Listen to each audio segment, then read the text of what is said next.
What's up, you guys? It's another day, it's another vlog. Welcome back again to my channel. So for today's video, I will show to you how to drive your manual transmission. And this is a Eon edition.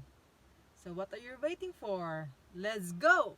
So in my previous videos, I already showed to you what are the important parts that you should learn in your car. So if you're new to my channel, please check my previous video so that you will know what are the parts that I am talking about. So without further ado, let's start! So first, of course, let's start our car. Put your key in your ignition in here. And then twist.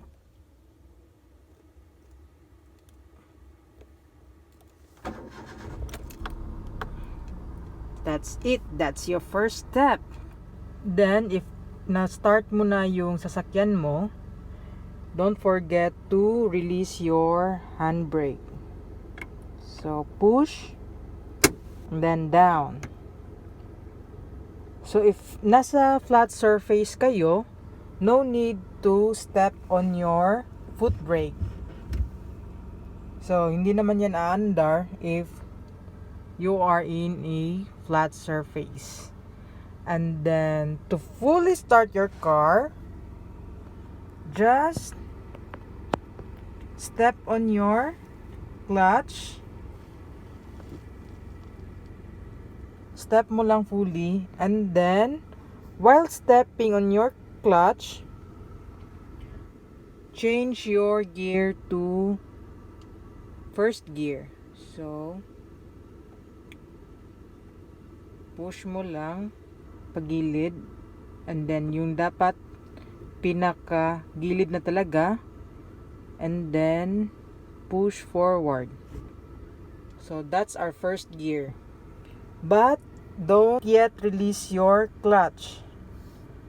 So next, unti-unti mong i-release yung clutch mo while you are stepping on your gas or accelerator. So, unti-unti, release your clutch, dahan-dahan, slowly, then step on your gas or accelerator. Then, mararamdaman mo na by this time na umaandar na yung sasakyan. See?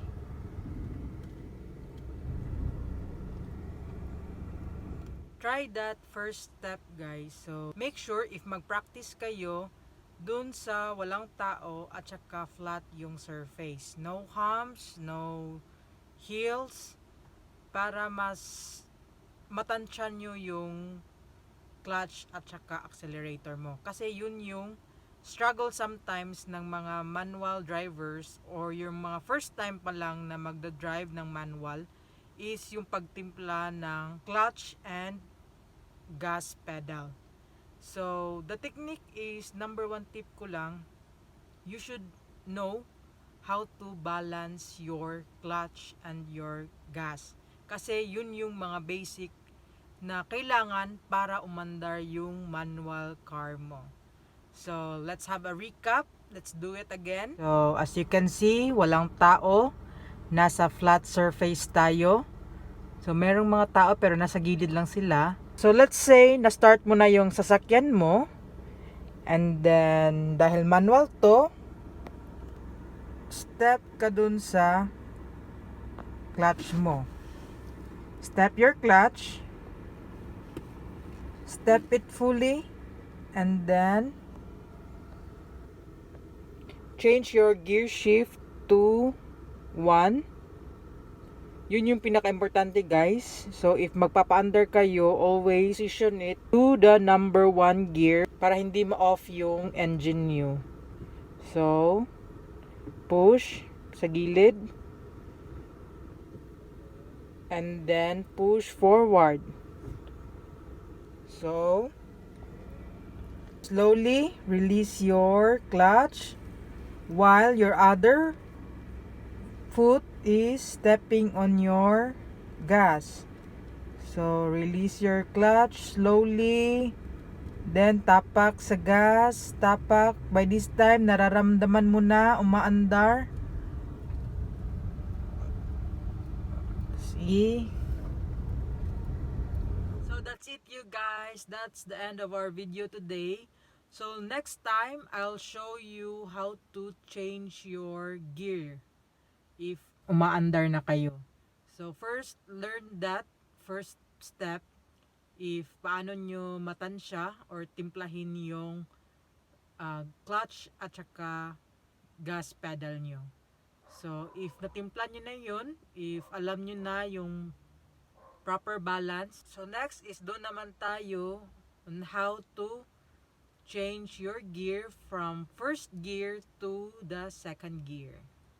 So, stay safe on the road. I hope you like this video. Please do hit the like button if you do and subscribe to my channel.